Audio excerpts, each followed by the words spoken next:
Shree, you brought up Sweden, and I know you do look internationally. So can you just talk about your process doing that? Is there a different investment process versus maybe a business that's next door to where you live? Talk about your experience internationally investing.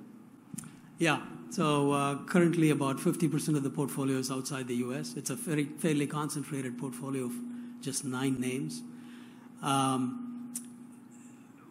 The investment objective is still the same, is exactly the same, and I'm looking for a positive answer to 4 questions. Is it a business that I can understand? Is it a high-quality business?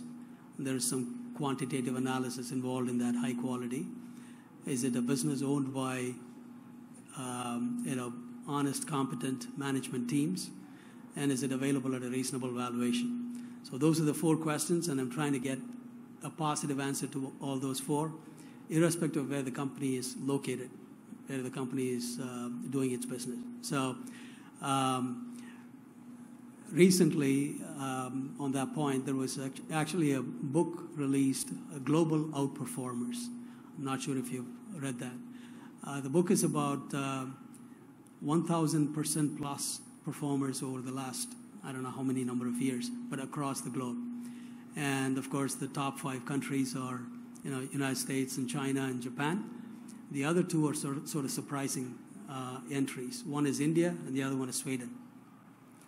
And so, there are lots of opportunities to come up with multi-baggers, not just in the United States or Canada, but in many other countries. And so, probably because of my background, I'm a little open to looking at countries outside.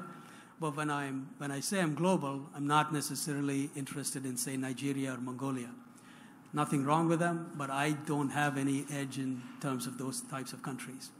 I'm looking for countries that follow one of 2 accounting regimes, either US GAAP or IFRS. Well, IFRS, there are 110 countries that follow International Financial Reporting Standards.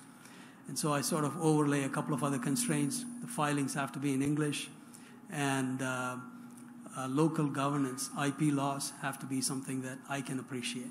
So I don't want to be in Venezuela or Cuba or things like that. So as a result, I'm currently in the United States, Sweden, Poland, and France. Yeah, plenty of countries still under those rules.